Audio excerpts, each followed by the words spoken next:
All right, what's going on, guys? It's Tom from Dogfight Apparel, and today we're going to talk to Mike Damiani from the Golden Age Aviation Museum. Hey, Mike, how's it going? Oh, not too bad, Tom. How you doing? I'm good. So Mike has got his, I'll let him tell you a little bit about his model that he's got here. Well, what we got here, folks, is a quarter scale Balsa USA Sopwith Camel. This is my COVID build. Okay, I actually started a year ago, but just had the top wing finish and let it sit.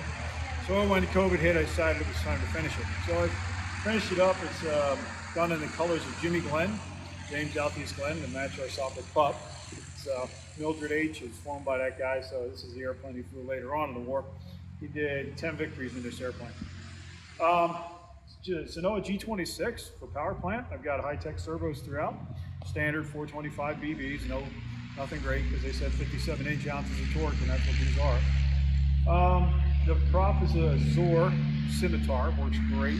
The airplane flies very, very well. It's a lot of fun to fly. It's got a couple different things to fly it and enjoy it.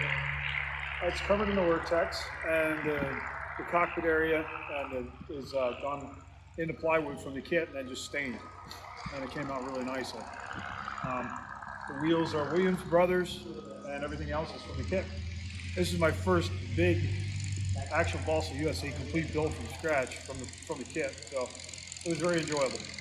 And you said it flies great. Oh yeah, phenomenal. It flies amazingly well. And it looks great too. And how did you get involved in aviation? Oh, let's see. When I was about 2 years old, my dad sat me on his lap and said, "Hey, what's that in a magazine?" It's an airplane.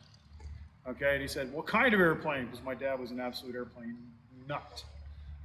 My dad grew up in the 1930s when the GB was the hot rod. You know, that was his era.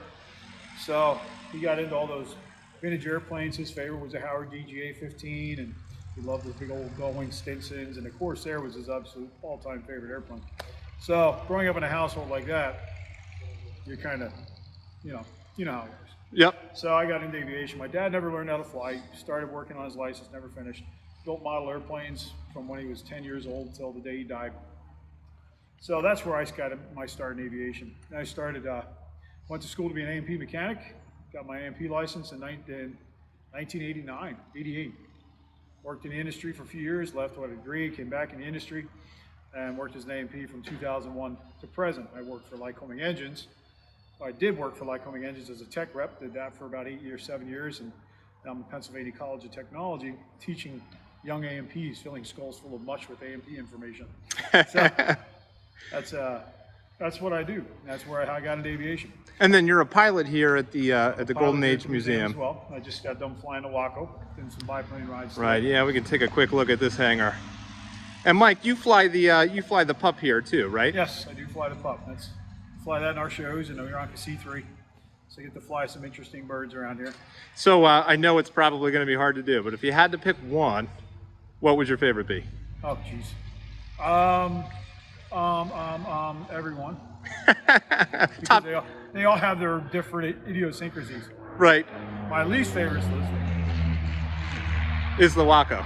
Yeah, it's a 1920s airplane. It flies like one. It was funny because I was flying a Breezy earlier today. And a Breezy's nice and easy to fly and a lot of fun to fly. I got into this thing and the same air currents of the Breezy is like, oh, I can care less. This thing's like, And we'll put some video. We got some video of Mike flying that Breezy in the 44-degree air here in Bethel, PA. So we'll post some video of that. Well, Mike, thanks so much. And I know we're probably not going to get to see the model fly, but like I said, we'll show some video of you flying the Breezy. Sounds good. Thanks, Tom. All right, thanks. If you're ever in Pennsylvania, if you're in the area passing through, head over to the Golden Age Air Museum. It's out of Bethel, PA. It's a beautiful museum. They've got a replica Fokker DR1 with an original Lerone engine in it. You can see they have a Sopwith pup, again, a replica, an original Jenny. So it's a great museum, lots of stuff to see, and a great group of people. So if you're in the area, check them out, Golden Age Air Museum.